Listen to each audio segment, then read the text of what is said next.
Are you in a reading slump? Don't worry, we've all been there. Today I'm going to recommend 3 books to hopefully get you out of that slump and back into your reading groove in no time. Today I'm going to recommend 3 books to hopefully get you out of that slump and get your reading groove back on. So for the first book, imagine this. You are an orc who's had enough of all your exciting adventures. Now you have one last adventure that you go on to seek the stone that is said to bring good luck. Once you complete this mission, you leave this world and everyone in it behind. You move to a faraway place in hopes to pursue your dream of building a coffee shop. Now, there is a problem that in this world, there's only a select few, it's from the people that you've actually tasted coffee from before, knows what coffee is. The rest of the population, they have no idea what coffee is. So this poses as a problem, but you decide to pursue building the coffee shop anyway. As you're building the coffee shop, you soon realize that building a coffee shop is not as straightforward as you thought that it was going to be. However, you carry on. This is the story of Legends and Lattes by Travis Baldree.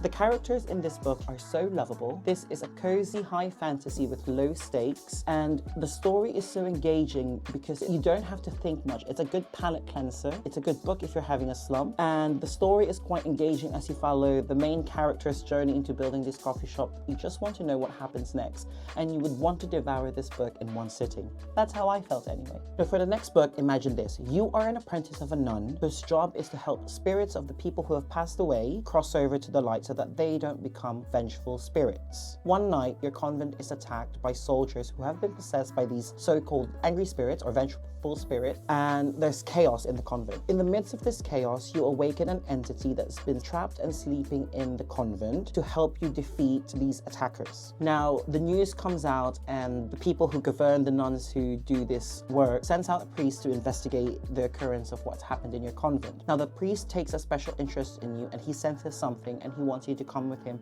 to the capital to be further investigated. However, you've been taken as if you were a prisoner. Because of this, the spirit that attached itself to you spoke to you and tried to help you to navigate on how you could escape this priest and how to basically run away from them. You do this, and this is where your adventure starts, from becoming one of the apprentices of a highly respectable profession in this society to something that is going to be hunted because they believe that a malevolent spirit has attached itself to you. This is the story of Vespertine by Margaret Rogerson. Now, Vespertine is a young adult fantasy written in a first-person perspective. It is action-packed, and there's loads of morally grey characters and lessons that you learn here that you can't help but keep the pages turning. The story will suck you in that you'd want to read this book, and you'll be out of that reading slump.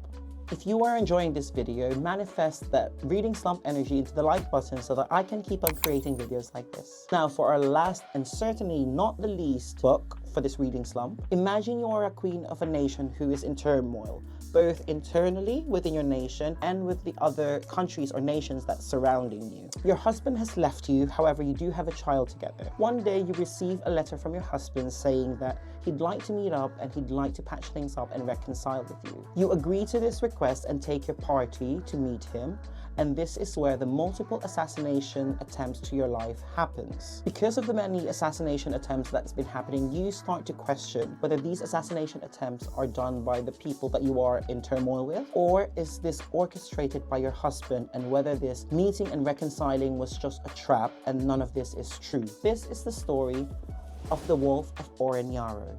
The story is written from a first-person perspective, and the author manages to create an annoying, very annoying, yet compelling protagonist that it keeps you sucked in. You are rooting for this main character, at the same time you're getting very angry, so it gives you all of those emotions that you can't help but keep on reading. And I guarantee you, I promise you, this book will get you hooked from the first page. From the first line of this book, it will pique your interest and you will want to know what is happening next. Have you read any of these books before? If you have, let me know down in the comments below. If not, these are the 3 books that I recommend that you read to get you out of your reading slump. Otherwise, happy reading!